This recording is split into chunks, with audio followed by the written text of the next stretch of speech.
balingami kati na nkolo mbote mingi bipai be bozali mpona kolanda biso émission na biso lelo tokolobela makambo matali papa Diangenda Kontima pamba te uta botama tuuti kokokisa mibu tuku sambo na libwa to 79 ans ye papa Diangenda azali nani na yango tosengi na bino bokoka kolanda biso nde na yango tokobanda na libondeli tobondela onkombo tata mwana mpe molimo santo nzambe tata nkolo yesu papa Simo Kimbangu ntango na biso ekoki po te tokolobela makambo ya papa Diangenda Kontima oyo azali mwana misatu ya papa Simo Kimbangu awa ezali kosala biso tosengi na yo nzambe tata nkolo yesu papa Simo Kimbangu bozala na biso kobanda mpe kosukisa na nkombo tata mwana mpe molimo santo amen.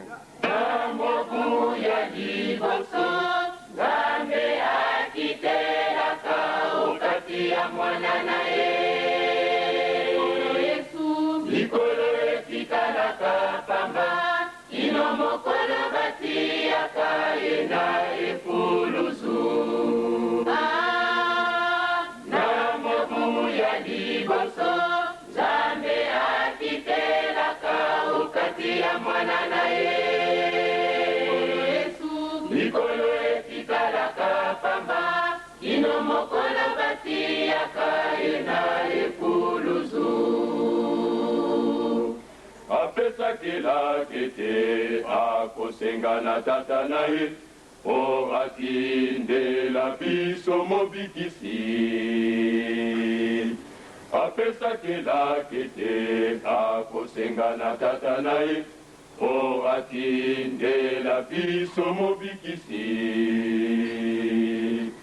na mobu ya kotomoko na kamali bwana tukumi bale na moko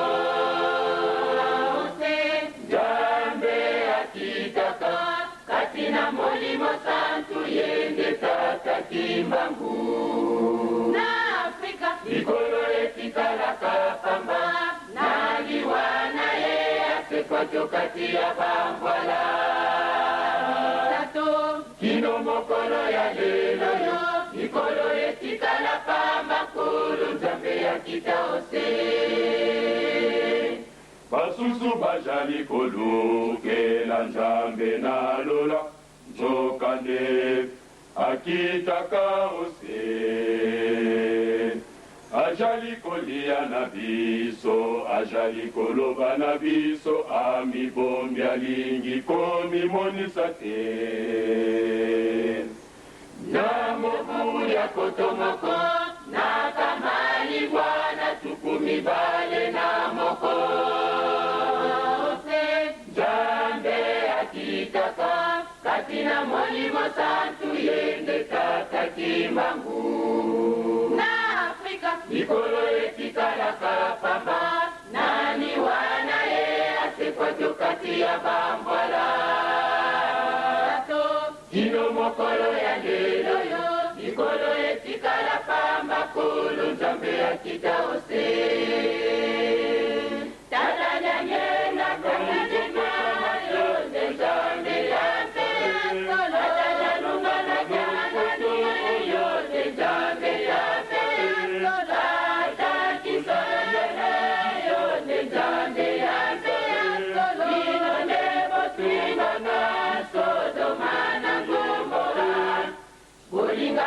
komibomba bisoto ye bibino binongo jali nzela ya lobiko bakolanda bino bolingaka komibomba bisoto ye bibino binongo jali nzela ya lobiko tata Diangenda Kontima yo Nzambe ya tata Lungana Diangani yo Nzambe ya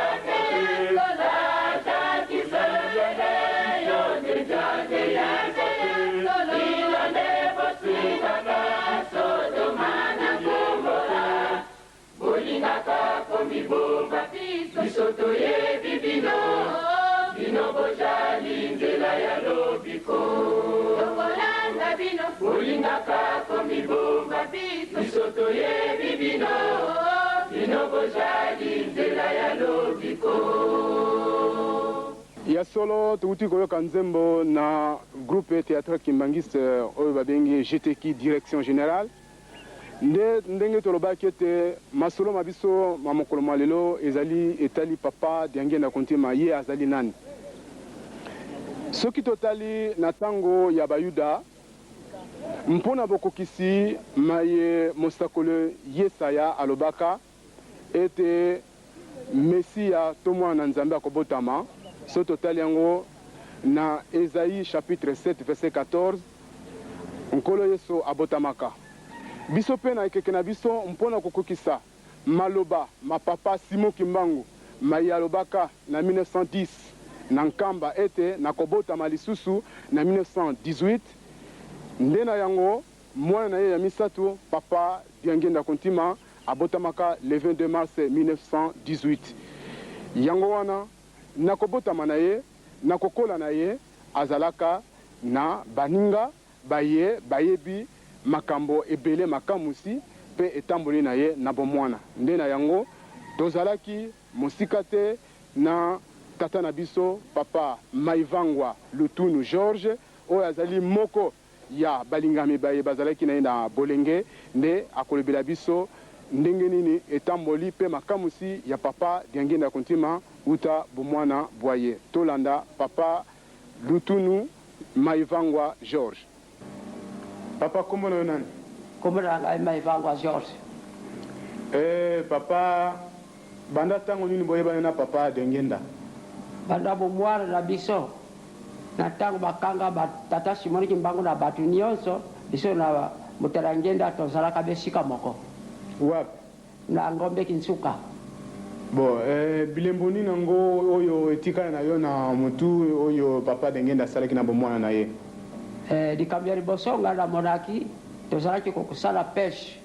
Soko toke kosala peshe ya kubwaka ameso na mayi alors akutala eloko oyo tobengaka muinga te kasi abwaki kaka ale atomboli mbisi ngai nake kukamata na tina liboke. Alors na yango biso mibali na leke na biso tomi tokamwe eloko ya liboso yango wana.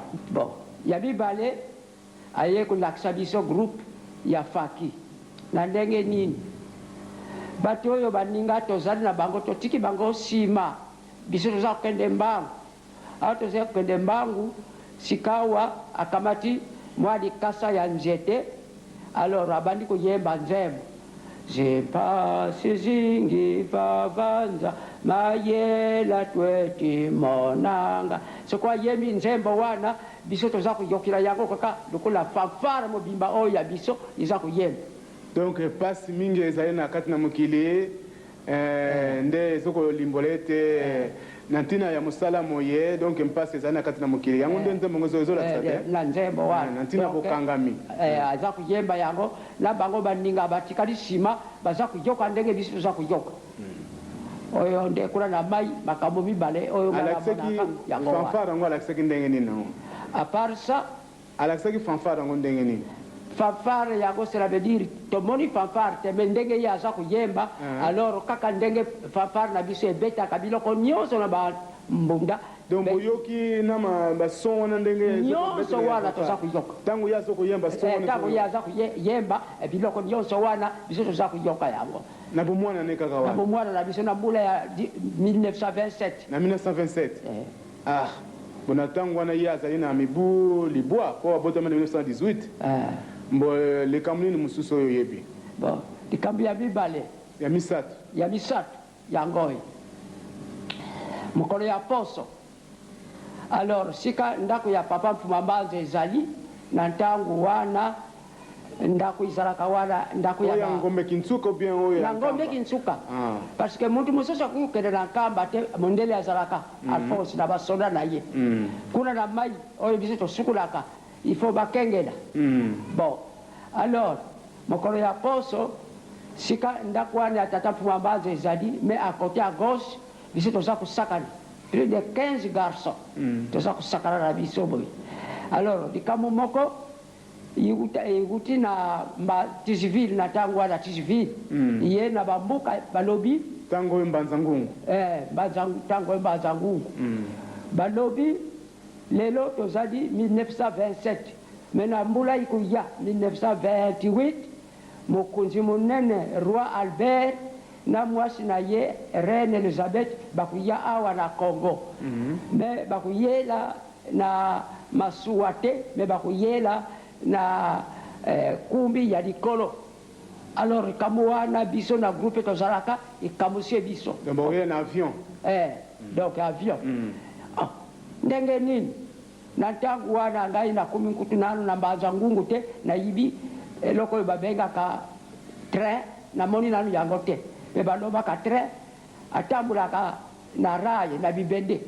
Alors ekamusie biso awa tokamwe tobandi kudiskite na sika tozalaki kusakana ale ye aza kotala biso. Après 5 minutes, tu kaka bou bou bou. Allez, tout à l'heure dans le Kengo, alors avion isakuya. Papa, wana kulota te vision te mais kumona penza ya misu vis-à-vis boy. Vis-à-vis. Donc avion wana iye boye iye kukita na sika ba mama bakotaka na mai na sima. Njete moko ezali wana njete ya mbila. Bon, na ntangu wana avion ikitaki soda azalaki kokengela mai mulamba kubre mulamba apikabika kabe wana awa biso tomoni avion ikiti biso nyonso tolungi sika tozalaki kusakana ale tokabati mbangu gigigigi toza kudescendre po tokenda kotala eloko yango sika tokumi kaka sika batata surveya bazalaka sika bamibale bakotaka na mai tokumika na sika yango totala eloko yango ale epumbwe avion ngwana avion yango epumbwe ike likolo mais totala boye izali susu ndenge yilaki te mais komi ndeke oyo babengaka fuliagamba yango eza kokende.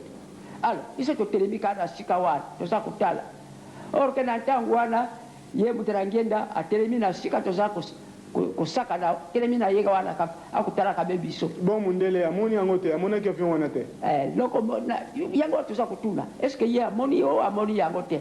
Ale avion andeke wana iza kokende ti ike na sika moko tobengaka zumbu ya kela tima ya bolandi témoignage elingi koloba nini kopesa bonzenene ke na likamboli ye oyo omoni yo moko na miso na yo oyoki yo moko na matoi na yo oniati to na makolo na yo esika likamboli ye lizali to simbi na maboko na yo likamboli na nde sikawa tokolanda maloba maye papa Diangenda Kontima alobaka tango tosepelaka mibu tuku sambo to 70 ans ya kobotama na ye le 22 mars 1988 na temple ya Matete ete ngai Diangenda soki nalobi na bino ete nakokomisa bino na esika elaka elingi koloba te ete soki bomoni ngai nakufi ete boloba ete yoka ye alobaki akokomisa biso na esika na elaka bobanga te bokokoma na esika wana tolanda maloba mapapa Diangenda Kontima.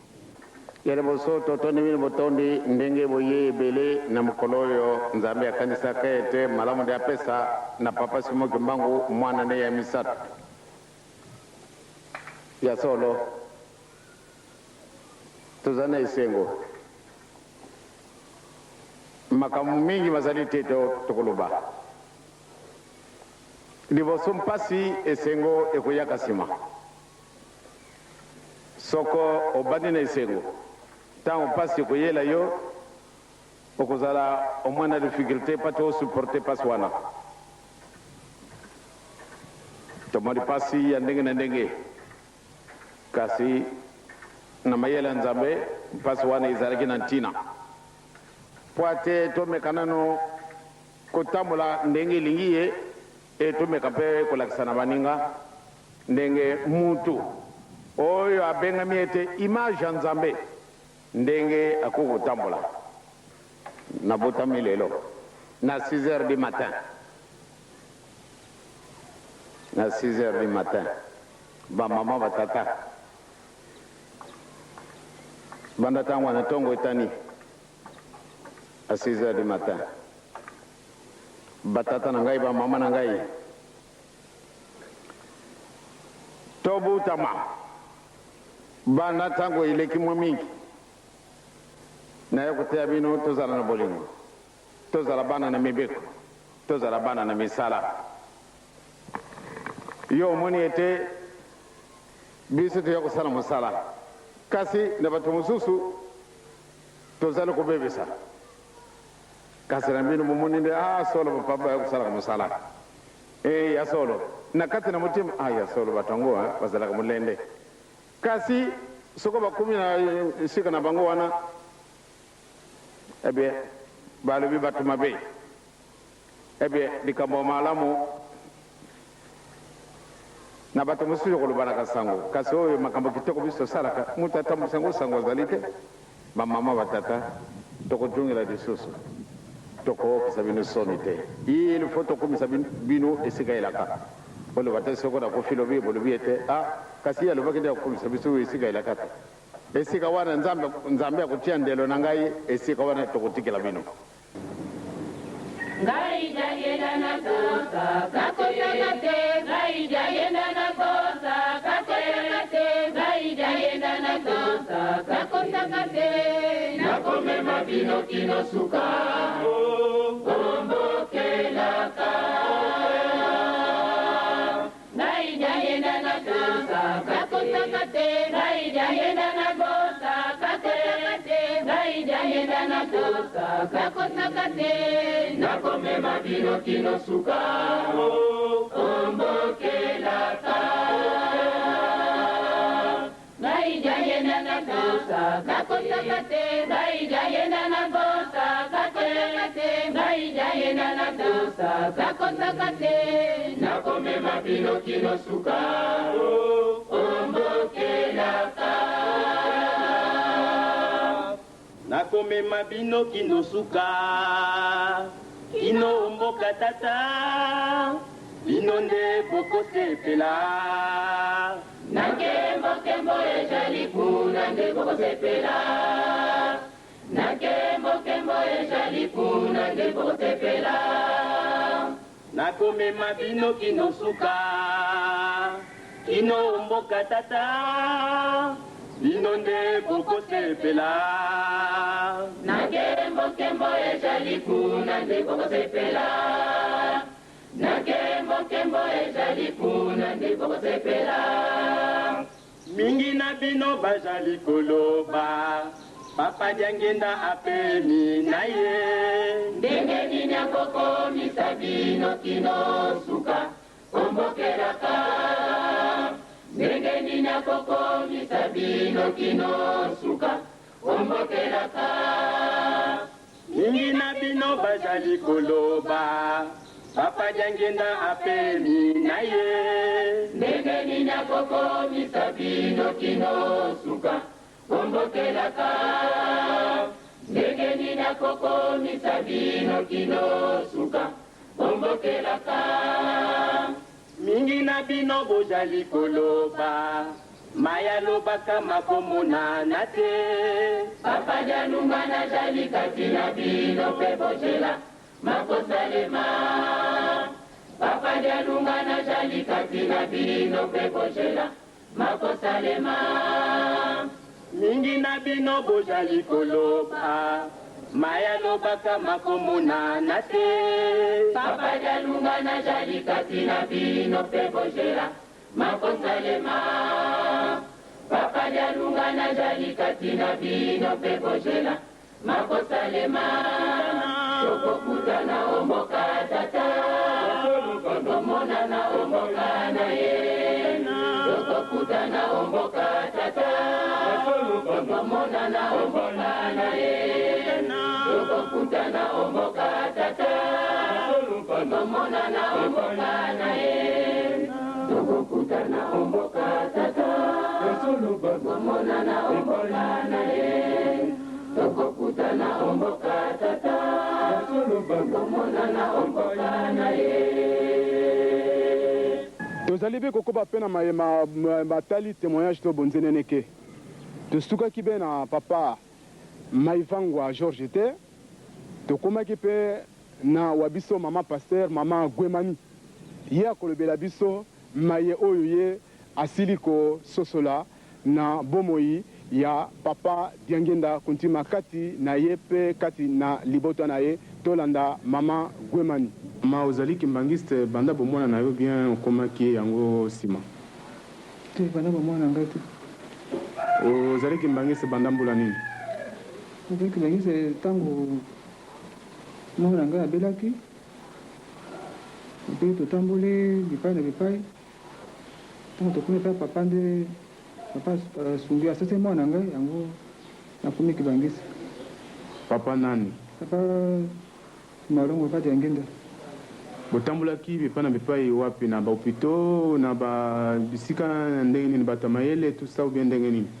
Totambula bango bato okoma biso mondimi bato mingi pe bazo ba ko tuna biso ba question po nini bokomi kibangisi bato ba biso mingi pe mingi ba yebite tia nini to kote ngomba ba kasi moni kimbangu ndenge na lobi mwana ngai abelaki depuis 1980 mwana abelaki to mwana kote pe pa badote base mwana eladio kutu na kisi ya mboka mwana bikite tango to ko sango te to ka deba papa tango to ko pa papa na mokoto komi kuna papa amoni mwana eko kusa mwana ngai nguti na moni na bi mwana ngai moni pasi mingi to tambo ni pai mwana ngai bikite sikoyo papa eko bisa mwana ngai kina na pesi ngai nguya pe makasi na kota ngombe ya ngoni.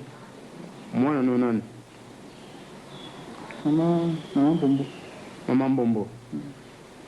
Botambula ki bokoma kiti na poto kasi zu malamu te. Tutambula na poto papa ya tuisi tuse kudo Londres mwana tukomi kuna mwana azui malamu te. Kaka tango bokome papa Diangenda mbala moko. Papa Diangenda makoto papa iko kusosa mwana ngai. Ngona na mwana na bi nzee mosusu na nzee mosusu ezali te tina na koti ngomba yango wana nanga pe moko manati pe na tuto ngai papa kosasa ngai tina na koti ngomba yango wana pala ngai papa Diangenda papa Diangenda za moto na biso tela to papa Diangenda za nzambe pamba te makambi so papa sai na kati libota na ngai wana moto wana to bakate azenza be papa pamba te na ndinga kisi mwana ngai na ndenge pe alobi makambo ya leki na ngai papa baza bato na biso na site baza bato na ndenge mosusu na ndenge nini bapesaka exemple wana mingi na bato sika na kendeke na bi papa baza banzambe liboso bapesaka témoise ya mwana ngai apesi nayi kopesa so témoise na leki na ngai oyo alandi ngai leki na ngai azalaka moto bomeli masanga mingi epi le mosusu na memi na mokoto koyo papa na pe papa leki na ngai papa ameka masanga mingi papa sa fere ko moko te ameka masanga mingi ya alaka na ndako te ipana ngai alaka te papa moni ndenge nini papa atani de kenga boti abi mama deke na yo bo pekesa ya bima mingi abimaka mingi te ape wana papa tango papa zana kamba tango papa ngini kamba sengi mo papa mo deke na ngai ayiko kufa tango leke na ngai akufi wana papa zana kamba tango papa zongi na kena mokoto nafuka mina zole papa leke na ngai akufi papa lobi mama na sina yebi deja na moye leke na yo ya solo soto yebi malamu nkolo yeso asalaka misala mibale mosala liboso ya koteya pe ya kubikisa ndenge moko soko totali papa Simo Kimbangu elongo na bana ne mitatu nde na mokolo malelo toli kolobela pona papa Diangenda Kuntima pona mbotama na ye ya salaka misala mibale koteya pe kobikisa wana ezali na ndenge ya nzoto pe na ndenge ya molimo yango na tango nyinso mawa ezangaka ye te pona komitune te moto mwindo auta wapi esengeli asala nini po te asosola pamba te tozoki bonsomi uta 1960 kasi pasi na biso ezali be kokoba pona nini tozali kososola te tozali koluka te eloko oyo esengeli liboso toluka yango wana nasengi na bino toyoka lisusu maloba maye papa Diangenda Kuntima alobaka na centre d'accueil Kimbangisi ya Kasavubu na date ya le 8 décembre 1991 soko tosengaki indépendance po ate tozala libre po ate tomikokisa biso moko tomimonaka nde tozalaki capable nde tomisalela biso moko e tomikokisa biso moko. Kasi ntina mokolo mwa lelo tozali kaka ndenge wana, eloko nini ezangi biso? Eloko moko ezali eloko moke, ezali eloko moke, kasi la paix ezangi biso. Tambola kaka na kati na Afrique obe tambola esika nyonso tu muntu mwindo azali, la paix ezangi ye. Pona nini? Pona petit vide wana to komble yango nanu te. Banda tango wana tozali na biso bamitela ngano, ba papa ba mama, tozali na tango ya transition ya solo periode, tozali yango tozali periode ya passe. Kasi ezalaka na yo na ngai nécessaire.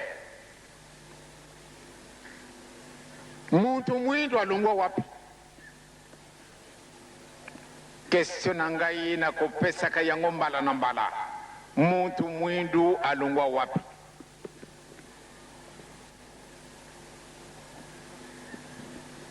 Otali magorodo misatu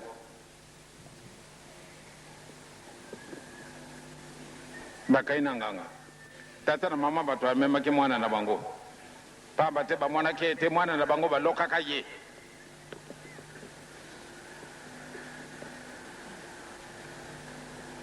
Pamba te mesu na ye malekaki libanda, e bango moko basala kumitela te.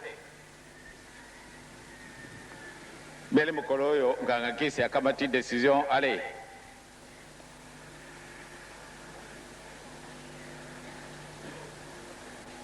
tika toka matatalatala bovwana na bawana bobimisa miso na bino penza bofikise ngai yawa, me tango na kubeta sinyali na ngai wana bofungula miso na bino. Tango bamitala ke bango misatu, tata na mama ba découvrir ke bango misatu miso na bango ezali kaka ndenge moko, ezali ya kubima libanda.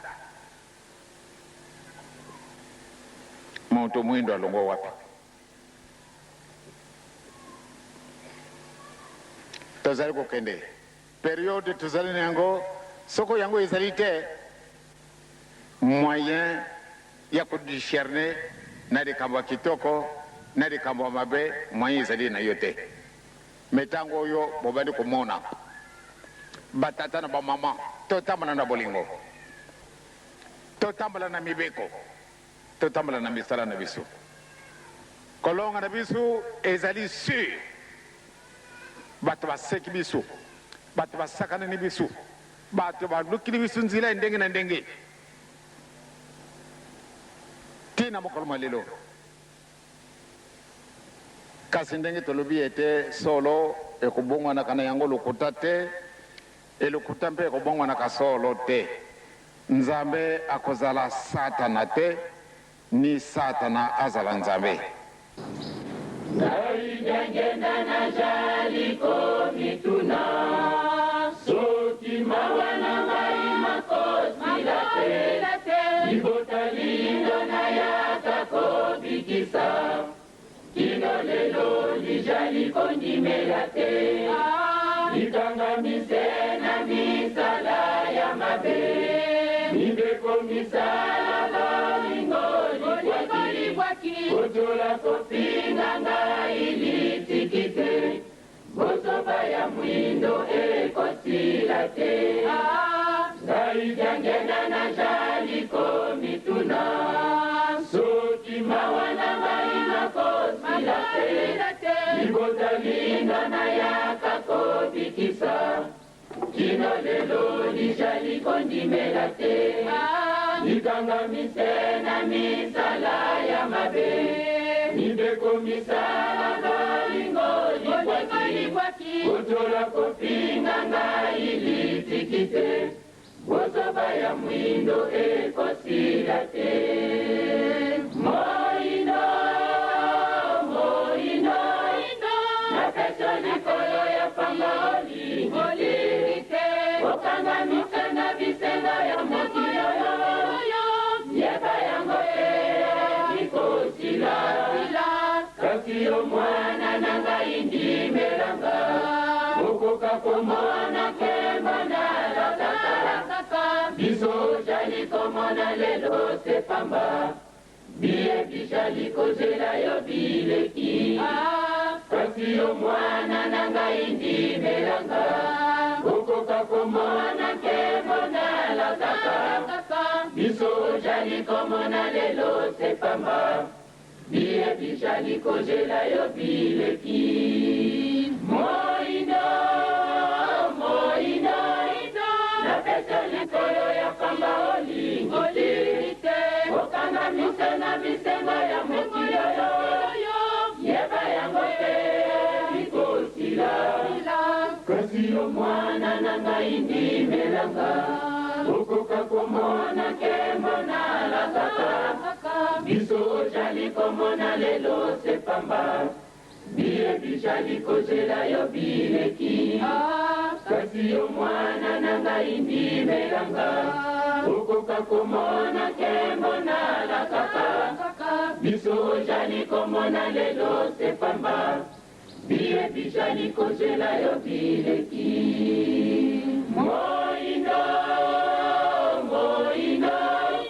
napesa likolo ya pamba olingi te okangamise na bisengo ya mokili oyo yeba yango pe likosila kasi yo mwana na ngai ndimelanga okoka komona nkembo nalataka biso ozali komona lelo sepamba biye bijali kozela yo bileki kasi yo mwana na ngai ndimelanga okoka komona nkembo nalataka biso ozali komona lelo sepamba biye bijali kozela yo bileki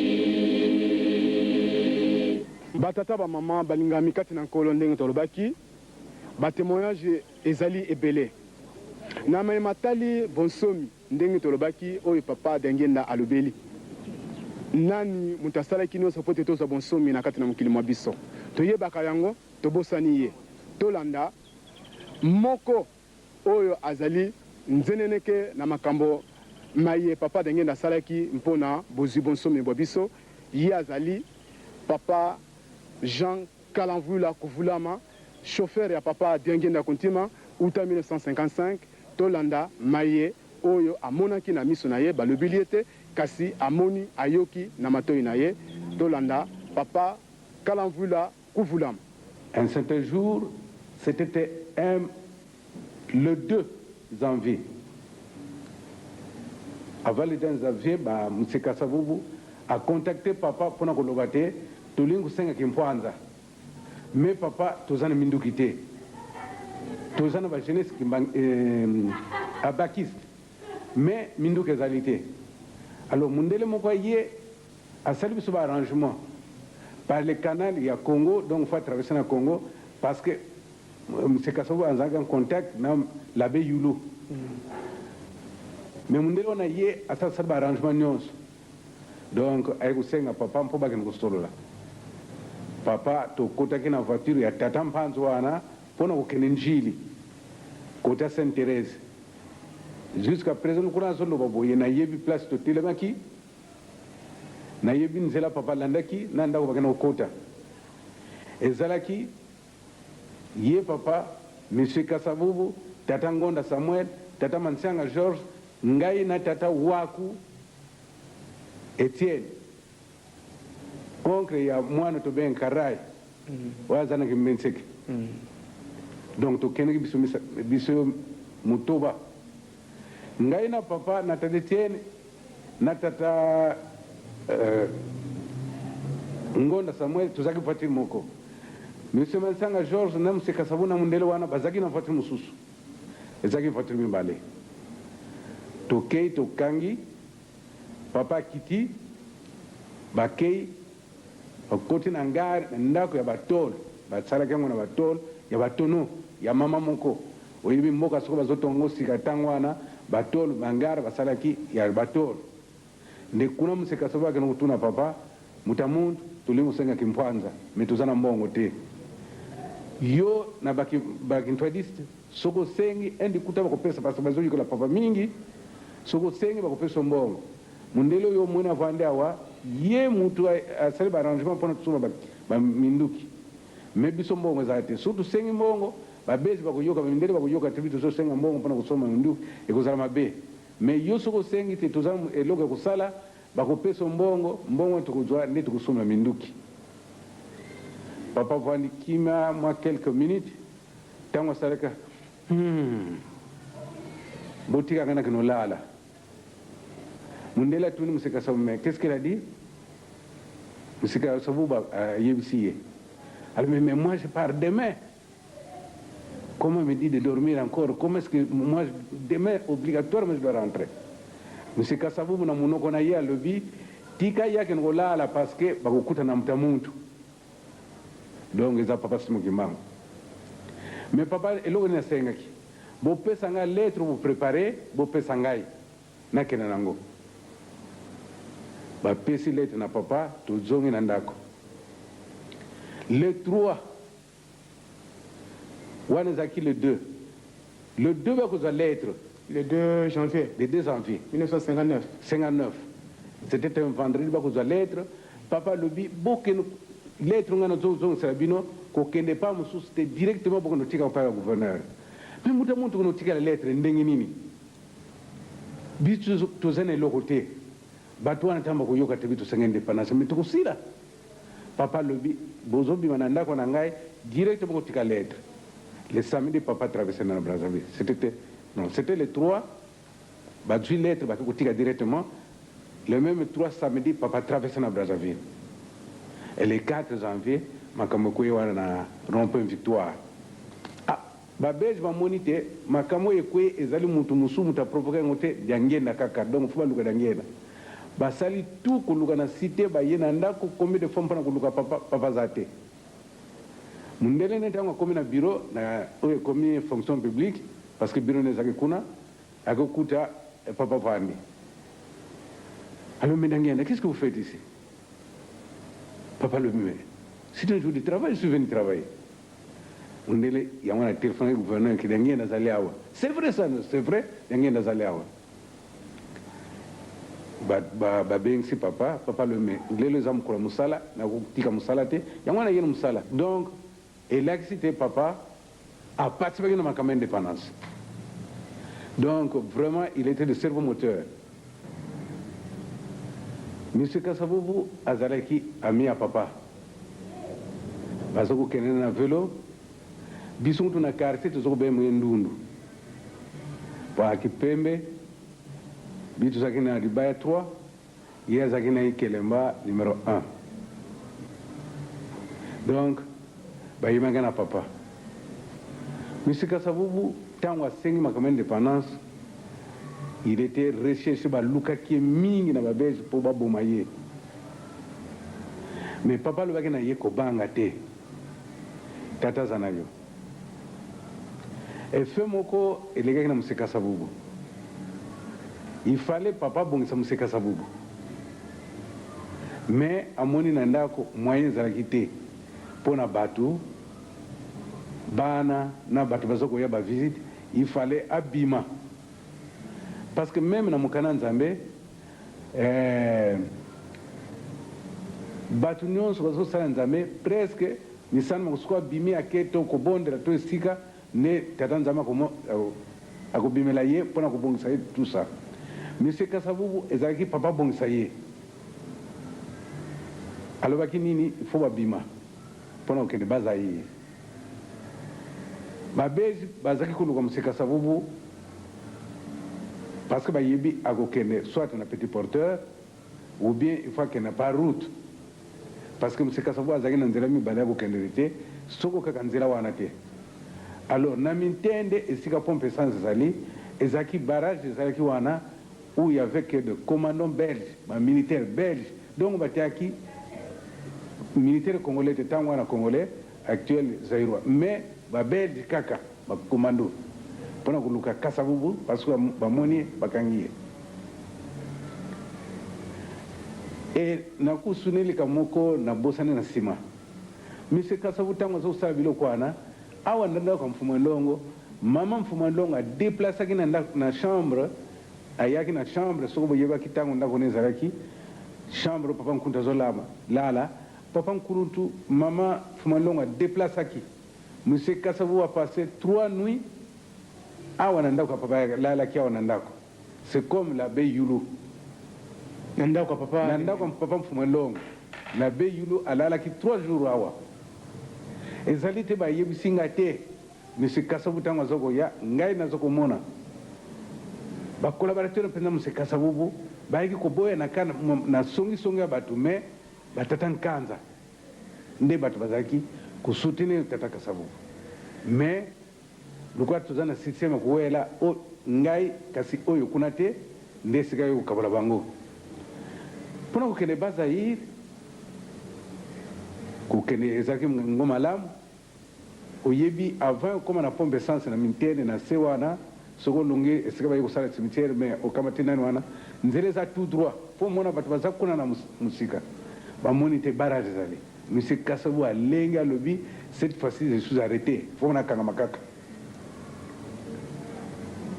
papa alobi monsieur kasavu komona pasi te mais ntango tokokóma kuna moto aloba te bino nyonso bobana tranquille alors mais papa mais vous m'avez trahi c'est fini moi je suis arrêté papa alobi mais nyonso nasali na yo oyebango lisusu te monsieur kasavubu tellement azalaki na nkitiki mingi kobanga mingi amonaki kaka ifo nakangama papa alobi na ye koloba eloko te wana tranquille mais soki tokomi wana moto abima te kokóma na barage papa afungoli porte akiti mondele ntango amoni kaka papa apesi papa salut monsieur Sophie, comment ça va et à la maison ça va où est-ce que vous partez papa lobi na kia wana kazangulu kotela mutamaladi samba tuna banani batu bazana orke tenza na papa kasavubu mutu mususo kubosa na kasavubu te mais sika skoyo jamais ba se rendre compte que na voiture batu mususo bazali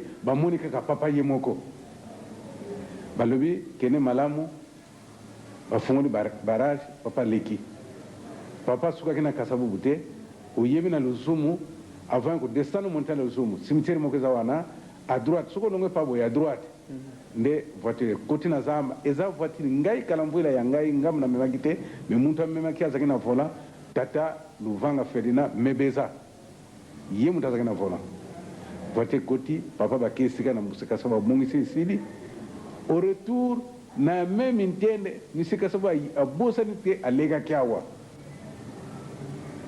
abano ko bana susu mais papa le mais nous avons passé par ici monsieur Kassabo malheureux mais c'est fini mtamundu donc abosane nete balega ki bosoawa akomi papa kiti denga salaki batuni mais bayibisaki biso to kenena kazangulu pona kotala batamalade oui et comment bazama bien afongoli barrage papa leki et l'accident papa azaki mutamukine na biso te bakonzi mingi toyebi o bazaki koyana papa baya na moi baya na butu toyebango parce que nazoko vana na papa il y a des fois jusqu'à 22h même 2h30 du matin 3h même 3h du matin donc toyebi bat mais balobaka rien n'est prophète dans son pays bat bayebi papa te ndenge ba juif balobaki bayebi nkolo Yesu te mwana nzambe ndenge bazoloba bat balobi ndenge na nzambe te mutu tozofuka na mutu mais tout ce par les lois surtout aboyé grâce à papa d'Angena qu'on le veut ou pas tous les alliés pour la papa d'Angena pour ne pas prendre du temps je m'excuse beaucoup même pour l'indépendance mutunini ayako yebisa ngai na zano vivant lelo na ebite lobby ayako yebisa te ngai na participer kim pona cotisation to sala kim pona kufuta maître croquet ngana lingina mona nani mutu wana bonga to bimisa mikanda papa pesa kimbongo bongo yabi misawe ba yepe pesa kimbongo porque croquet tango yaki mutu pesa kimbongo papa ngena kuntima izaka mutu ya boni combien mbala liboso tango ba yeba lobby maître croquet ye tozana mbongo te ya kufuta bakisi batu bayaki papa koti na ndako 450 na mbongo tangwana lelo soko to senga intérêt gouverneur ni ko futa biso 450 côté à pesi basali décharge mikane zabi le lendemain ba ye ya dio makangami depuis akotaki bolo bakubi c'était soka mbongo ezalite combien 450 papa zongi na ndako na chambre akamti mbongo apesi donc ce qui fait 900 n'attend il y a lelo namu takufutango mais tout ce qu'il avait fait les gens bakamti papa muyibi na balabala mkuta legate mais biso yibi te papa zali nzambe aza mutu ya mukilo te soka zaki mutu mwa kilo yo ndeka kusabilo kwa na te lokola ye ayaki mpona kote ya pe kobikisa papa Dianguenda Kontima azali komituna ntango nyonso mpona nini moto mwindu azali kososola te mpasi oyo ezali na moto mwindu ezali kaka na Zaire te kasi na Afrique mobimba ezali na bokono esengeli nini esengeli baye batambusi ya Afrique to batambusi ya kati ya mokili mwa biso mwa Zaire bakoka kosangana baloba liloba moko batalela oyo akoki kobikisa mokili to mboka na biso ya Zaire nde na yango tosengi na bino bolanda lisusu maloba maye papa Dianguenda Kontima alobaka na le 1er décembre 1991 na centre d'accueil oyo ndenge nazali komonaka baninga maoyo malobaka biso ntango esi eleki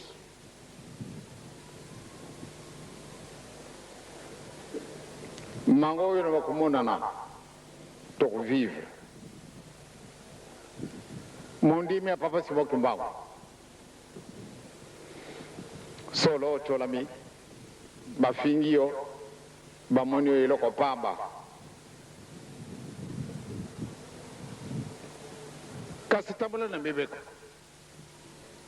kubanga na yo te tambula na bolingo tozali kokende etekali moke tokono kokutana na balabala oyo ndenge napesaka bino lesese ndenge napesaka bino vendo tongana lota kitako tozalaki na mobembo na biso na kunzulu mai matondaki entre Kinshasa et Brazza moyen komanda lisusu bamisi na yebi te soko boyibi ndo toanda susu totala kaka coin ya pont wana esika yango ezali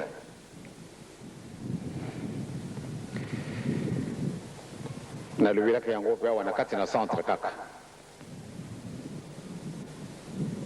moto nyonso ayo awa alobi ete Zaire ezali paradis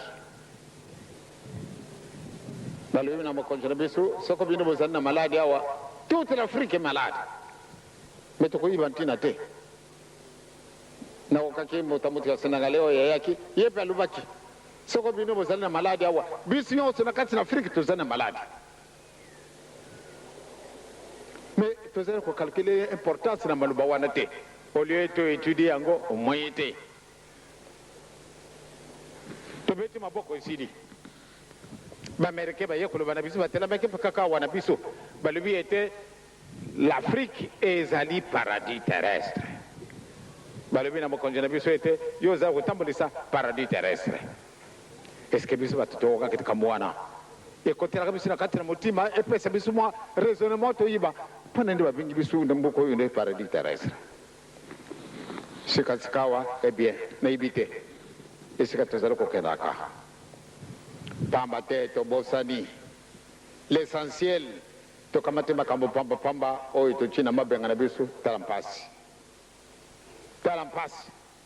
ezali kaka awa na kati na Zaire te ezali kaka na Congo te ou bien na Angola toute l'Afrique est réellement malade soko mokonzi nyonso to ya Afrique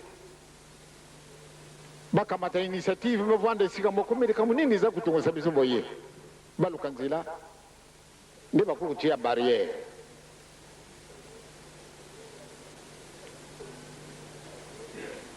meme wana kati na mokili mwa biso soko bato wana minene bavanda esika moko balobi ete me likambo nini eza kotongisa biso baluka nzela balongola likambo wana nde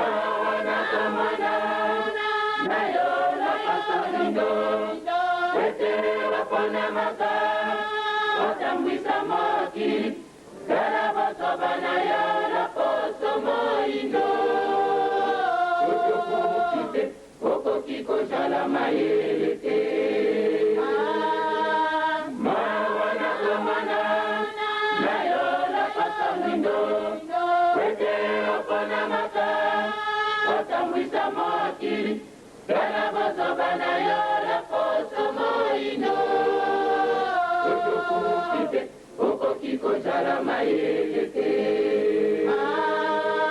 mawa nakomana na yo na poso mwindo kwete oponamaka otambwisa mokili tala bosoba na yo na poso moindo otokoki te okoki kozala mayele te mawa nakomana na yo na poso mwindo kwete oponamaka otambwisa mokili tala bosoba na yo na poso moindo otokoki te okoki kozala mayele te. ndenge mpe tolobaki témoignage ezali kokoba nde tokoyoka lisusu témoignage ya papa elebe kapalai na oyo etali papa diangenda kontima na maye amoni na miso na ye maye mpe mazali kosalema na mboka na biso na ntango oyo tolanda papa elebe kapalai. Papa alakaki ngai que tokosala voyage na ye, c'était en 1982. Na memaki nazalaki na passeport na ngai na 1982 na ngai na voyager na longwa na Zaïre. Kasi papa lobi na ngai, mon fils, tokosala voyage ngai na yo elongo en 1982. Et ce voyage avec lui, je n'ai pu le faire. Et ça l'a mis en 1992, exactement 12 ans. 10 ans, pardon, 10 ans. 1982, 1992, 10 ans exactement. Mais Ayeko Yebisangai, la veille, il y a voyage, Ayebisingarobi, mon fils, le voyage que nous allons effectuer est un voyage spirituel. Donc, papa azali molimo ya solo alati nzoto kasi biso tozali kobosana tobosani mingi kazali molimo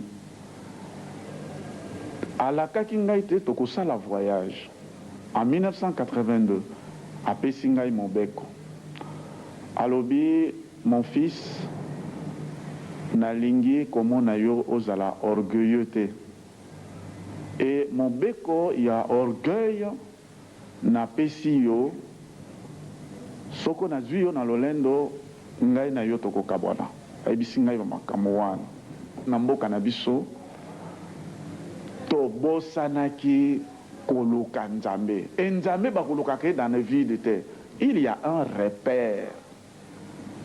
repère na biso ezali ete tata nzambe atindaki nkolo Yesu atindi na kati na mokili na biso tozalaki na kati na boombo atindi tata Simon Kimbangu et tata Simon Kimbangu apesi biso bilaka ya bonzomi tozwaki indépendance politique. Maintenant tokomi 70 ans après tozali kokota dans un autre processus, d'autant plus que tomoni ba tremblement de terre, tomoni ba guerre nation contre nation, tomoni retour ya Israël na Palestine, tomoni pe prolifération ya ba mangomba, tomoni ba maladie locale la sida. Tous les chrétiens disent que nous sommes au temps de la fin. Nakanzi papa journaliste Zandengwana. Et bien tant tokomi en 1991, tokomi pe à l'époque du changement dans notre pays. Donc c'était bien indiqué que à partir de ce repère, Papa Simon Kimbangu, nous puissions être branchés sur le Seigneur Jésus-Christ, le véritable, vivant. De telle manière que Mboka Nabiso, Yemoko Nzambe, Akoka Kotambolisa Biso. Mais nous avons préféré nous confier aux hommes. Mais rien n'est perdu. Et ce n'est pas trop tard. Si nous revenons à notre Dieu, donc j'ose croire, tu réhabilité Papa Simon Kimbangu. C'est vrai, mais j'ose croire que maintenant, Papa Diangue Nakontima à cause de la réhabilité. Même s'il n'est pas réhabilité aujourd'hui, tôt ou tard, il sera réhabilité par les événements qui ont été annoncés par lui-même. Quand ces événements vont s'accomplir, il sera réhabilité. On n'a pas besoin de débat, mais ça sera évident le moment venu. Balinga mikati nankolo nenge tolobeli yango bolandi émission komana na banzembo na ba témoignage na maloba ya Papa Diangue Nakontima ye alingi nini esengeli maye tozali koyoka tokoka kobomba pe tosalela yango soki tolingi penza changement tobonga tosepela na kati na mokili mwa biso to na kati na continent na biso po te passe esila ezali epai mosusu te ezali be na maboko na ye ye Papa Diangue Nakontima tokoloba azali wapi ndeko na ye Papa Dialunga na Kangani azali wana bazali mutu moko bango misato ndenge tolobelaki na émission na biso ya spécial 17 mars oyo tosalaki mpona papa kisoloke lukelo mwana liboso Papa Simon Kimbangu. Lelo tosali spécial 22 mars ya kobotama ya Papa Diangue Nakontima maye oyo toyoki na banza bokosimba yango mpe bokosalela yango nde na yango batata mpe bamama tozongisi matondo mingi na patience oyo bozalaki na yango mpona kolanda biso bisika biye bino bozali nde totombeli bino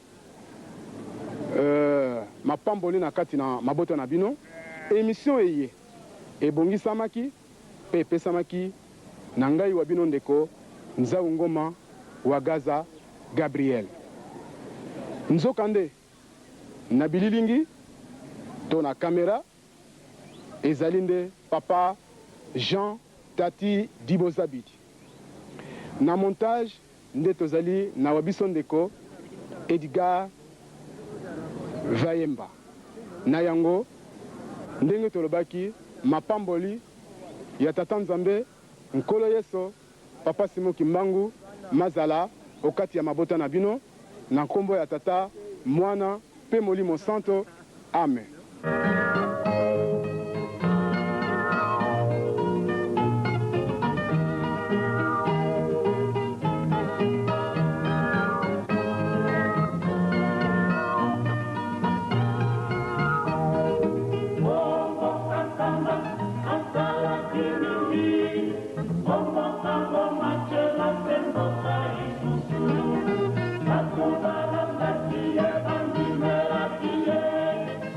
Yeah.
na kombota mon appel mo santu tonto banda programme na biso mais avant to banda programme to pesa bino ba différents points to développer na journal lelo après cantique d'ouverture na cantique na prière d'ouverture to landa méditation papier les ba au pesa biso na ma méditation to landa allocution et à président et comité préparatoire et mutuel.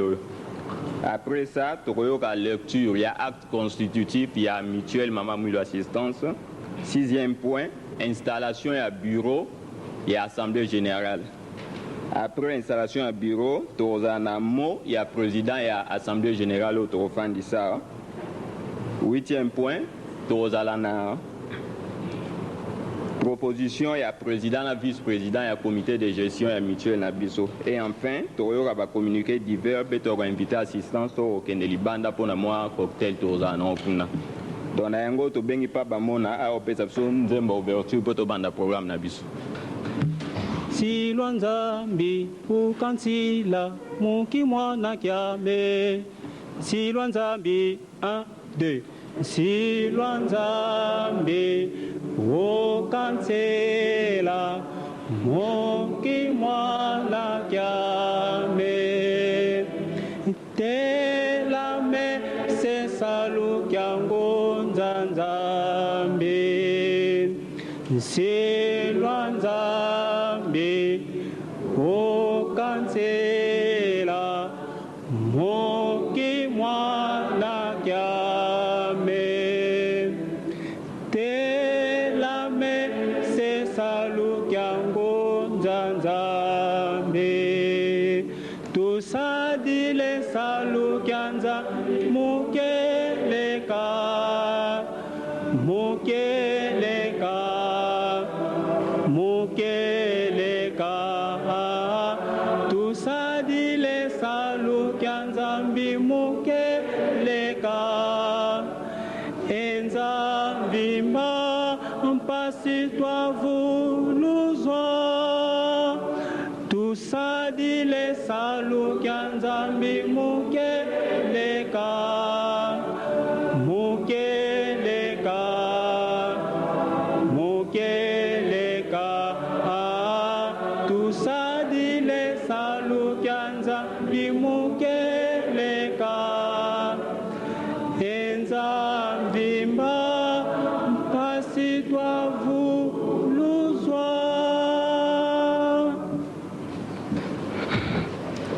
Na kombo na Nzambe tata mwana pe tata molimo santo ya liboso ni tokoloba epai na oyo ozangi koyeba papa kosangana tosili kosangana kati na esika oyo yo oyebi ntina na yango ezali na kati ya mutualité oyo tosili kobongisa mpo na ntina maladi te mpo na liwa te ezali mpo na amphithéâtre. Papa osunga biso otambulisa biso tosengi kimia na banzoto mpe na milimo na biso tosengi mpe kimia kati na mokili mobimba papa ni tokobe pano ozangi koyeba papa sike tokoka kotambwisa biso kati na esika oyo ebandela programme na so mpe suka nango na kombo ya tata ya mwana mpe tata molimo santu amen. Méditation na biso tokotire yango na livre ya Actes des Apôtres chapitre 4 tokobana na verset 29 jusqu'au 33. Tobani kotanga na nkombo na tata mwana tata molimo santu. Tout en commun. La multitude de ceux qui étaient devenus croyants n'avaient qu'un cœur et qu'une âme. Et nul ne considérait comme sa propriété l'un quelconque de ses biens. Au contraire, ils mettaient tout en commun. Une grande puissance marquant les témoignages rendus par les apôtres à la résurrection du Seigneur Jésus-Christ. Et une grande grâce était à l'œuvre chez eux tous. Nul parmi eux n'était indigent, En effet, ceux qui se trouvaient possesseurs de terrains et de maisons les vendaient, apportaient le prix des biens qu'ils avaient cédés et les déposaient aux pieds des apôtres. Chacun en recevait une part selon ce besoin.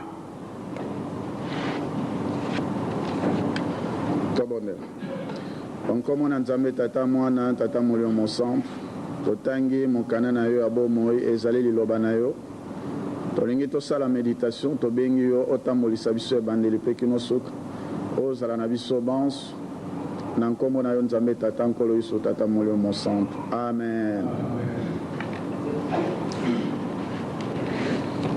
Na nkombo na nzambe tata mwana tata molio mosamp ezali méditation moko ezali brève na passage biso totangi ezali misala na bantoma verset mibale et attirer attention na biso baoyo nyonso to bandimelaki nkolo Yesu bazalaki motema moko molimo moko bazalaki ebele kasi bazalaki motema moko lisanga na bana na nzambe bakoki kozala mitema mibale misato te motema moko elikambo ya mibale e attirer attention na biso bango nyonso tu mobola na kati na bango azalaki te mobola na kati na bango azalaki te au contraire boye bazalaki na biloko bakoya bakotia yango ensemble bongo bakokabola yango suivant les besoins de chacun balobi bato wana bayekoli na nkolo bazalaki na grâce moko ya ndenge mosusu nguya ezalaki kosala kati na bango biso tozali komituna ya solo mokana na nzambe par ailleurs elobi na biso ete na ntango na suka masumu ekoleka mingi bato bakozala lisusu na bolingo te bakozala lisusu na charité te biso baoyo nyonso tu tondimeli nkolo Yesu tozali kotanga na kati ya baprofesi tomoni guerre première guerre deuxième guerre mondiale tomoni batremblement de terre tomoni communisme tomoni exode ya bajuif na Palestine mabilaka wana nyonso tomoni yango e biso nyonso tu tolobi ke tozali solo na ntango na suka e na ntango na suka elobami ete charité ekozala na bato te parce que bato bakozala bato ya koyinana ya kokabwana mposa na mbongo koto moninga akofunda moninga na ye mosusu kokabwana ekozala mingi enkolo Yesu ajouté baskandale ekozanga te me mabe na mpasi mawa na oyo akozala auteur ya scandale. Donc soki totali mokili na biso mobimba ndenge biso tozali vraiment ekomi mokili ya baskandale ndenge na ndenge na Zaire kaka te mokili mobimba soki totali na kati na mokili ya solo bolingo ezali lisusu te na kati na mokili kasi interpellation eyeli biso na mpokwa ya lelo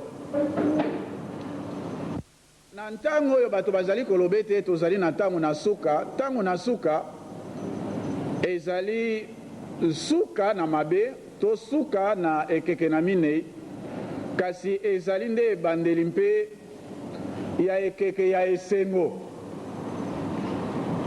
oyo babenge 1000 génération oyo nzambe ati bolimbisi na ye na kati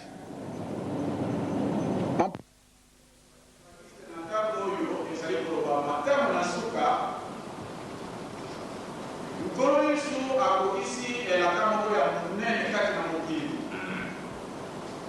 tata molimo mosantu alali tolo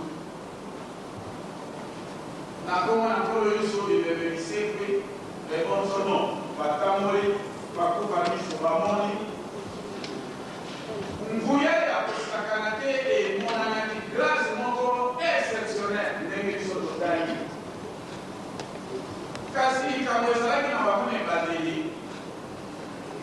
makambo moko ya kitoko bango nyonso to bazalaki na motema moko na motema moko oyo bazalaki na yango bamemaki ekulusu bakendaki na relégation na motema moko bazalaki na yango tozwi bonzomi bilaka nyonso tata simon bibanga apesaki ye emonani na motema moko oyo bazalaki na yango bolingo 56 tomoni mbuma na yango oyo biso nyonso to lelo mpe korale mobimba ezali na nkombo ya bolingo 56 ezalaki bolingo moko ya ndenge mosusu engomba ezalaki kobiama makintwate bato ya motema moko bato ya lisanga moko biloko nyonso to ezalaki na ebandeli bazalaki kotia yango na ensemble oyo azali na eloko oyo amemi oyo azali na eloko oyo amemi lingomba na biso etongami kobele na ndenge wana bamama batata kasi ndenge bakolobaka soki bato bazali kotambola à un certain moment il faut vous arrêter pour que mosala nano examen de conscience bolingo ebandaki na biso depuis 1921 depuis 1956 bolingo yango ekomisi biso lingomba ezalaki en clandestinité lingomba na biso elimi etamboli na Zaïre na Congo na Angola etamboli mokili mobimba etozwi mpe indépendance Afrique mobimba na mokolo mwa lelo biso nyonso tu tozali indépendant mais bilaka na Nzambe esili te papa apesaki biso likambo moko ya kitoko arapele biso alobi mpo ete biso tolonga malamu tozala na bolingo malamu tozala na mibeko malamu tozala na misala mais atikaki kotia yango lokola slogan te apesi biso ndenge ete tosalaka bamitualité pourquoi ayebaki ete na ntango na suka tozali kokende mpasi ekozala mpasi ekozala lolenge tozali kovivre yango na mokolo mwa lelo na kati na mboka na biso motona yango oyo ekozala na biso banda lelo ti kino tozali kokende pourquoi kati na biso déséquilibre ekoti makasi okomona epai mosusu oyebalinga mosusu akoki kolia komela akoki kozala na bilamba elongobani akoki kozala sur le plan matériel azali na mwa malamu kasi akote na ye ebele na baninga mpe bazali na kati na mpasi déséquilibre wana ezali na kati na biso lolenge nini parce que na mokala na Nzambe elobi ete na kati na bango émission azalaki te donc mobola azalaki kati na bango te kasi tokonje mpe toyaki mpenza soki opose ye mwa baquestion mike mike ya école primaire ntango mosusu ekozala nde mwa mpasi a répondre to mekanano kozongisa bolingo na escalier oyo Jean Baptiste na papa atike biso yango na lettre circulaire nakanisi na 1997 to biso tobandi elefo ezala ane ya il faut totia makambo wana en pratique si nous tenons à changer physionomie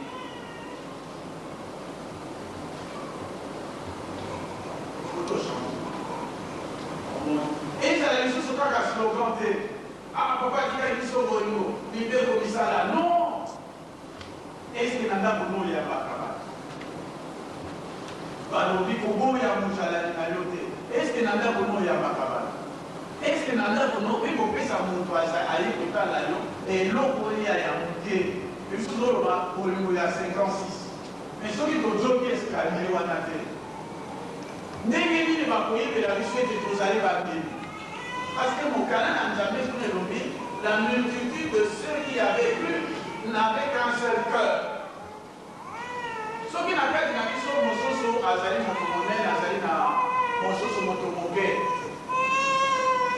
mosusu azali komonana moto na lokumu mosusu moto na lokumu te soki bokeseni wana tozali kokolisa yango tozali nde kokolisa mabe na ndenge wana bakoyeba te ke biso tozali bana mokili na biso ekomi na mpasi. Donc bamama batata kola nzembo moko bayembaka nayebi yango malamu malamu te. Banda lobi nazalaki kosepela mingi koyemba nzembo yango mpe na kosilisa wana. Fungola ya likolo ezali na yo, ezali na motema na yo. Fungola ya likolo ezali na yo, ezali na motema na yo. Soki olingi kokota otuna motema na yo. Soki olingi kokota ozalaka na bolingo. Fungola ya likolo ezali na yo, ezali na motema na yo. Bamama batata ya solo ntango na kala biso tozala kaka na image wana. Nkolo iso atikaki fungola, atikaki fungola, oui atikaki fungola. Kasi uta tata Molimo Mosantu aya alata nzoto fungola wana ezali na kati na motema ya moko na biso. Asi akabola fungola wana ezali na kati na motema ya moko na biso. Lokola ete mibeko ezali lesoso libanda te, mibeko esi ekomama na kati na motema ya moko na biso. Moko na biso anituna lelo le 3 février tokoka komituna. Eske na kati na motema na ngai nalingi ya solo mpenza ndeko na ngai mon voisin bandeko na ngai na kati na lisanga na lingomba bandeko na ngai na kati na mosala. Eske nazali na bolingo? Eske nazali ko tokamata exemple moko tango balobi ifo tosalisa baninga bazali kuna na bituma na est. Je vous assure bilamba ekotaki na centre koka moi n'évitez soko 50 sacs. Mais je me suis posé cette question, est-ce que parmi nous awa biso tozali awa bato bazali na mposa ete bazwa lisalisi bazali. Et pourquoi est-ce que biso tokoluka kosalisa baninga kaka soko événement ezali nde tosali mobilisation, alors que mobilisation ya kosalisa baninga il faut ezala permanence na kati na biso. Amama batata likambo na tata nzambe ekozalaka elaka na elaka. Je me rappelle en 1958 mokonzi ya mboka na biso papa apesaki ye elaka. 1958 apesi ye elaka. Na ntango wana apesaki elaka ete yo kozala mokonzi tokomi nano indépendant te. 1958 ozwi nano indépendance te. Donc situation ezalaki moyo kamata prophétie wana otiango na place ezalaki solo mpasi. Kasi 7 ans après likambo wana esalamaki nzambe akosaka te. Na 1990 pardon, papa apesi biso elaka moko ya monene na matali mayo. Alobi bakoya kosimba elamba na yo kimbambiso bakoloba mema biso epai na bino toyoki ete nzambe azali na bino elongo. Ntango papa azali koloba ndenge wana ezalaki difficile prophétie wana en 1990 parce que tala ndenge ba évangélistes internationaux ba délivrance ya Zaïre on a vécu ba CNS vraiment mboka na biso ekoti na ba convulsion moko ya makasi. Mais lelo tokomi na 1997 mboka na biso ya solo toza na mpasi. On ne voit plus les pasteurs internationaux venir délivrer les Zaïre. Otali. Donc 7 ans ekoki. Et na mokolo malelo le 3 février ezali pe date moko symbolique dans la mesure où carte ya Afrique ebimaki na nkambo. Et comme na biso interpellation. tata nzambe akamati yo kimbangisto apeso promesse solennelle bongisa Zaïre, bongisa Afrique, bongisa mokili mobimba. Comment est-ce que yoko bongisa Zaïre, Afrique, mokili mobimba si vous êtes incapable d'aimer votre propre femme, votre propre mari, vos propres enfants? Batu bozali na bango na chorale, batu bozali na bango na lingomba. Si vous êtes incapable d'aimer ceux avec qui vous travaillez, comment est-ce que yo oko transformer mokili? 7 ans époque. Mais oko transformer en ndengeni. Parce que l'administration céleste, fonctionnement, mode et fonctionnement ya bokonzi na nzambe, c'est l'amour. Et j'allais ma décision ba bikité non? Le mode de fonctionnement ya bokonzi na nzambe ezali bolingo. Mais fondation base ya bokonzi na nzambe ezali mibeko. Ponguya ya bokonzi na nzambe ezali na kati na mibeko. Mais il fonctionne mode ya fonctionnement ya royaume ya tata nzambe ezali bolingo. Maintenant 7 ans ekoki oyo papa alobaki bakosimba elamba na yo. En ce moment-là, c'était impensable que tous ces évangélistes internationaux, tous ces gens qui tous ces Makamo et Monani, que ces gens-là puissent venir vers nous. Non. Mais et pourtant, Nzambe a repos sakate. Et la canne Nzambe comme on a, c'est kaboye, bato bakoya. Mais oko fonctionner ndenge nini soko zani bolingo. A maman batata, tous avaient un même cœur. Ils sont tous ndenge tozali awa, malamu banda lelo, tozonga tozala motema moko. Kati na bango moto moko te azalaki indigent, mobola azalaki te. Bango nyonso to bazalaki na eloko na bosepeli, mobola azalaki te. Biso nyonso to ifu tozongisa bolingo de telle façon que kati na biso ezalate que kimbangista azali awa, à côté de lui il y a quelqu'un ndenge tozali komona scandale à bato na mokili. Le chauffeur qui conduit le patron crève de faim. Azali n'a vertige, n'a pas mangé. Et le patron est tout content d'être conduit par un chauffeur qui n'a pas mangé et tout et tout. Ba disparité wana ezali na kati na mokili ekoki kozala na ndenge wana te epai na biso. Donc na mbula oyo biso tozali na mokolo mwa lelo biso tozali malamu biso nyonso tu tokoka kozonga escalier ya bolingo, escalier ya kosalisana, escalier ya kozala moto moko e na ndenge wana nde tokozwa elonga na nkombo na tata mwana molimo mosantu. Amen. Amen.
Sola kukondolo akwei kutukile jawedi akwei kutukile jawedi sola kukondolo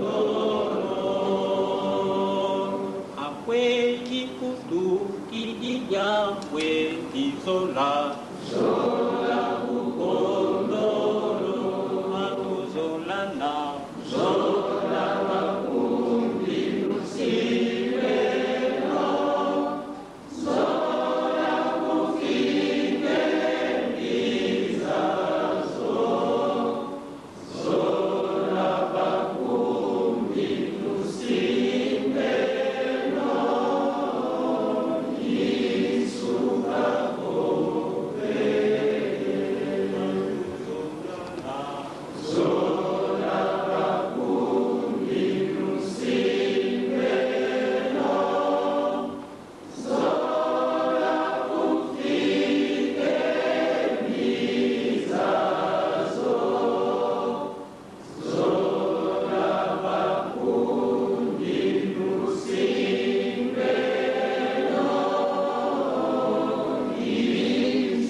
nom du Père, du Fils et du Saint-Esprit.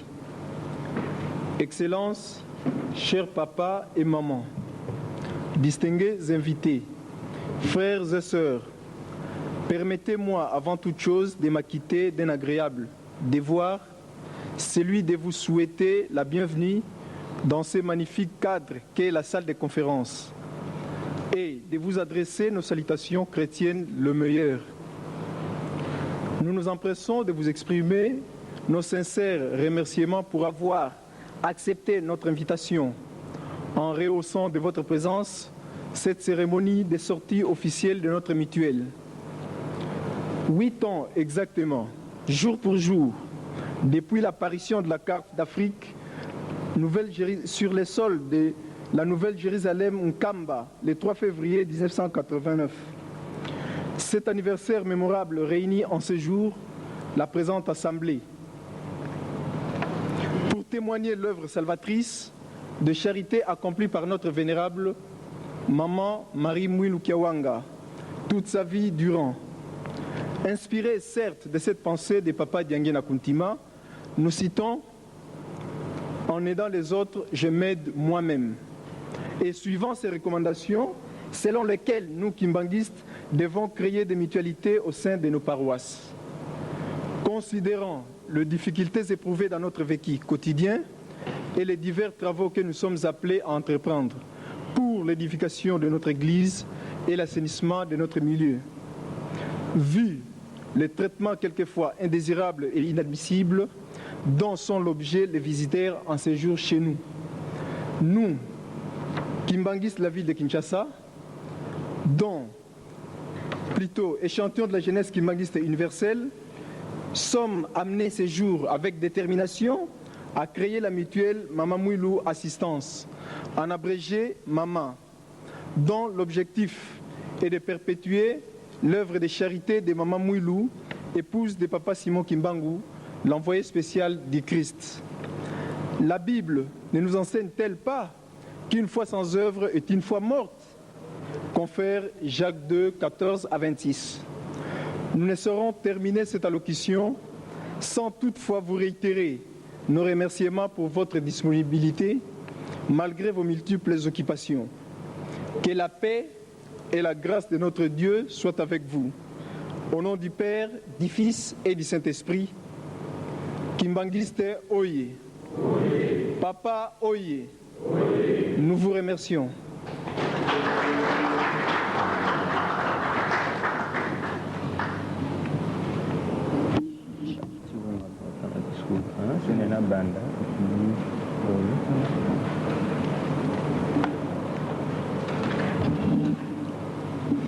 Tozo konyeka programme na biso sikoyo nde komi ntango ya kotanga acte constitutif ya mutuelle na biso ngai serviteur na bino na kotanga ngo.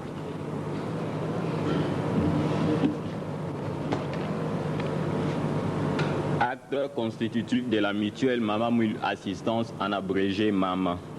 Préambule. Conformément aux vœux maintes fois exprimés par Papa Diangué Nakuntima, dont le souci majeur était l'organisation au sein de l'Église des mutualités nous permettant de parer aux difficultés matérielles qui seront les nôtres dans l'avenir. Nous, kimbanguistes habitant la ville de Kinshasa, le Zaïre, le Congo, l'Angola ainsi que tous les autres pays du monde, constatant les conditions déplorables d'accueil réservées à nos frères et sœurs kimbanguistes qui viennent de l'intérieur du pays ou de l'étranger, ainsi que la lenteur avec laquelle s'effectuent certains travaux de l'Église.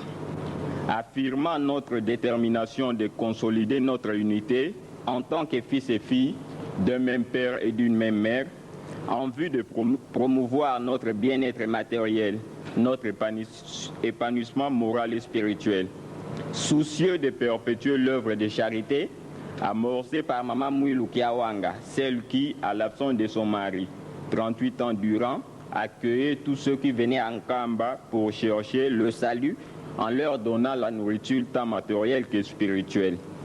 Convaincu de la nécessité de mettre sur pied une mutualité pour rencontrer ainsi le vœu exprimé par Papa Diangué Nakuntima.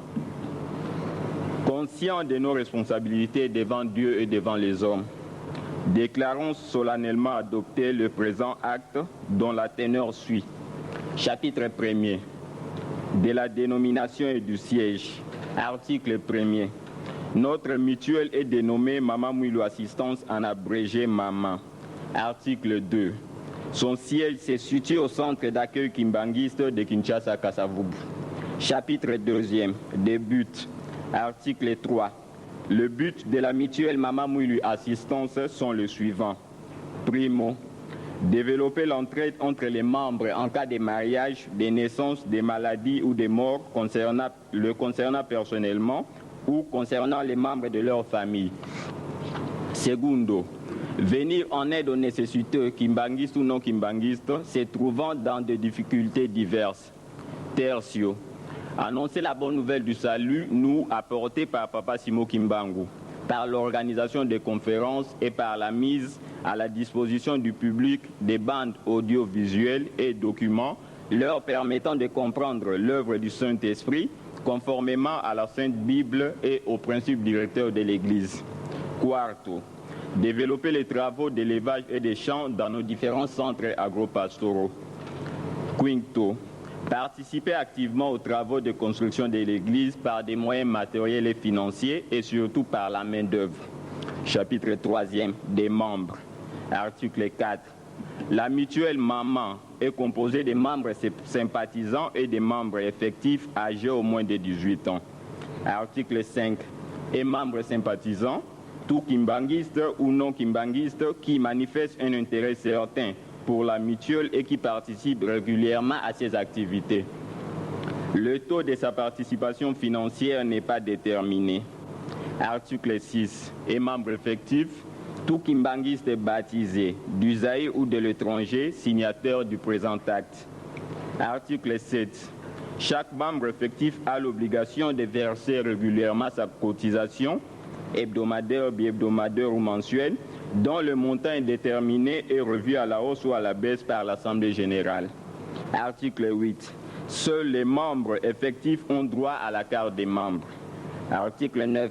Pour devenir membre effectif, tout membre sympathisant qui adresse sa demande d'adhésion au secrétariat administratif de la mutuelle. Article 10. Le secrétariat administratif de la mutuelle examine toute demande d'adhésion et la soumet à la prochaine Assemblée générale ordinaire pour approbation. Article 11. Si l'Assemblée générale ne donne pas son avis, la demande est rejetée. Chapitre 5, 4e, des organes. Article 12. La mutuelle est composée de 2 organes, l'Assemblée générale et le comité de gestion. Section première, l'Assemblée générale. Article 13. L'Assemblée générale, c'est l'organe suprême de la mutuelle. Article 14. Le bureau de l'Assemblée générale comprend un président, un premier vice-président, un deuxième vice-président, un premier secrétaire rapporteur et un deuxième secrétaire rapporteur. Article 15. Les personnes susvisées sont élues pour un mandat de 2 ans renouvelable. Article 16. L'Assemblée générale examine toutes les questions relatives à la vie et au fonctionnement de la mutuelle. Article 17. Elle a pour mission de définir les options fondamentales de la mutuelle et de contrôler le comité de gestion. Article 18. L'Assemblée générale reçoit et étudie les rapports annuels du comité de gestion. Ces rapports comprennent un compte rendu des mesures que le comité de gestion a décidées ou prises. Article 19. Chaque membre de l'Assemblée générale dispose d'une voix. Article 20. Les décisions de l'Assemblée générale sont prises à la majorité des membres présents et votants. Article 21. L'Assemblée générale ordinaire se réunit de plein droit 2 fois par an. La première session s'ouvre le premier lundi du mois d'avril et la seconde le premier lundi du mois d'octobre. Article 22. L'Assemblée générale peut être convoquée en session extraordinaire par son président ou à la demande de la majorité des membres présents à la dernière Assemblée générale ordinaire. Dans ces cas, l'acte de convocation fixe l'ordre du jour de la session. Article 23. L'Assemblée générale ne siège valablement qu'à la majorité des membres présents à Kinshasa. Article 24. L'Assemblée générale peut créer des services spécialisés qu'elle juge nécessaires à l'exercice de ses fonctions. Article 25. L'interpellation est le seul moyen de contrôle de l'Assemblée générale sur le comité de gestion. Article 26. L'organisation et le fonctionnement de l'Assemblée générale sont fixés par son règlement intérieur. Section 2e. Le comité de gestion. Article 27. Le comité de gestion est l'organe exécutif de la mutuelle. Il exécute les décisions de l'Assemblée générale. Il est pleinement responsable de la gestion quotidienne de la mutuelle et répond de celle-ci devant l'Assemblée générale. Il dispose des services ci-après.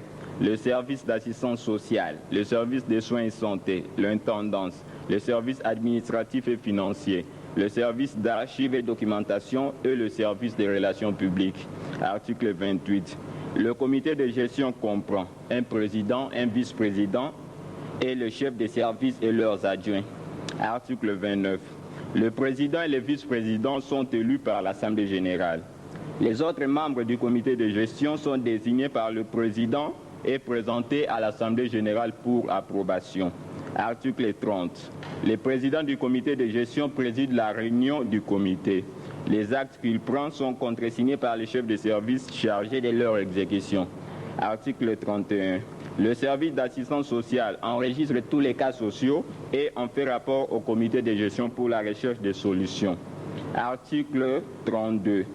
Les services de soins et santé a pour rôle de porter secours à tous ceux qui sont malades, qu'ils soient hospitalisés ou gardés à la maison. Article 33. L'intendant s'occupe de la gestion des biens matériels de la mutuelle.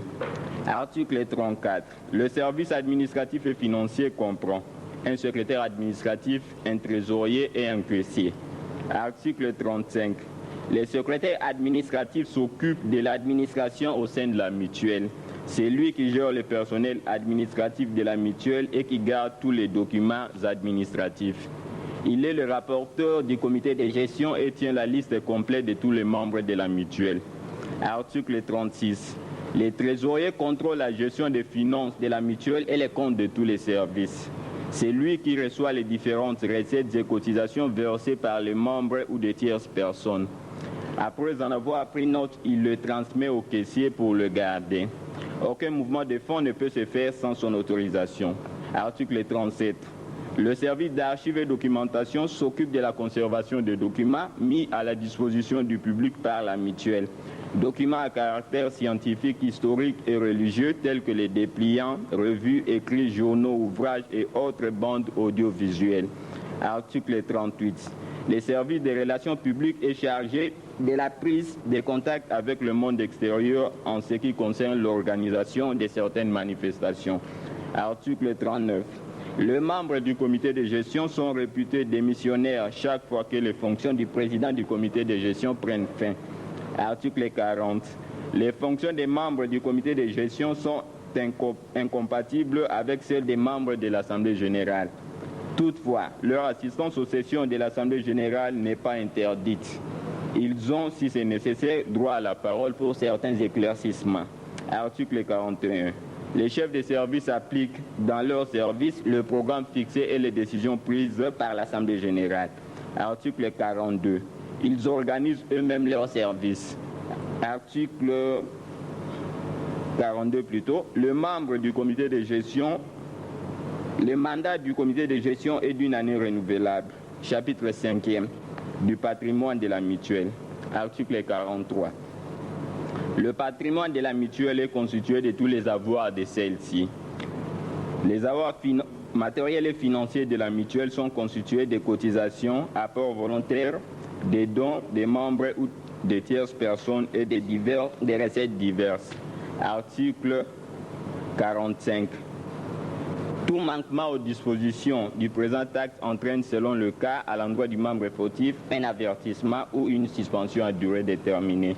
Chapitre 7e de la dissolution. Article 46. Seule l'Assemblée générale peut dissoudre la mutuelle.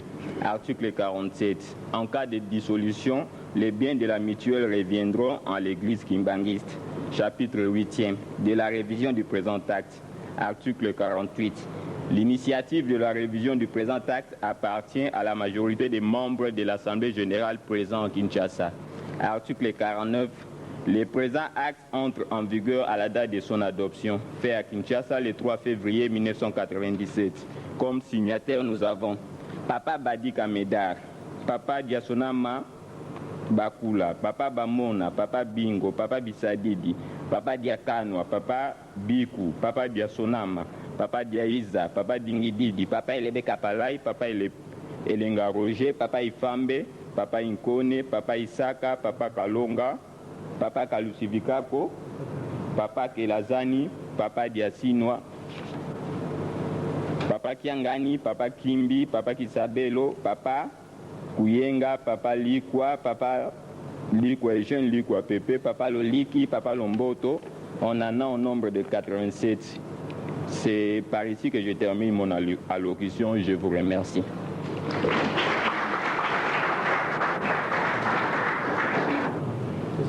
Yes, yes. Na bureau assemblée générale, tous en a 5 membres, tous en a président, tous en a premier vice-président, deuxième vice-président, tous en a premier secrétaire rapporteur, on a deuxième secrétaire rapporteur. Et si il y a président, tu réserves on a famille à papa. Moi, na moko, tu consulteur au CPLA, Zanabisse Longwe, Ndarofanda, Nazalwa, président de l'Assemblée générale.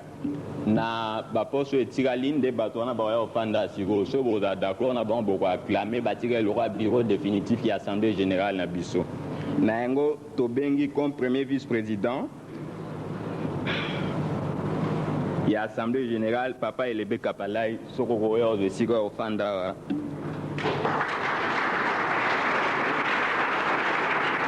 Jean-Claude, dans le côté.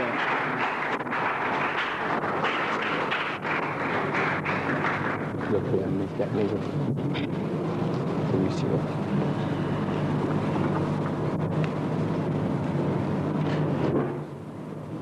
À voiture.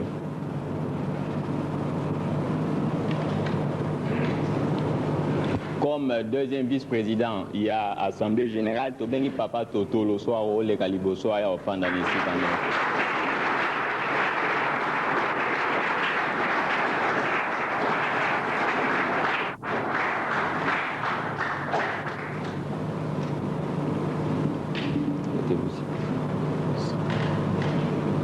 Comme premier secrétaire rapporteur, tout à Papa Kimbi Jean-Claude, alors au fan de au télé l'Assemblée Moni au bon fan de la semaine.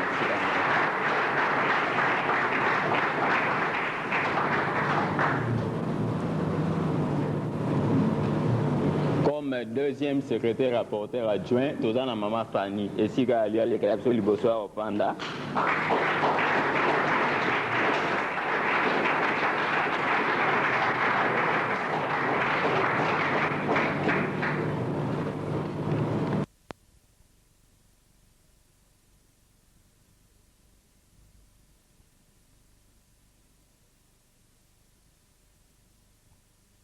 De l'homme le plus élégant.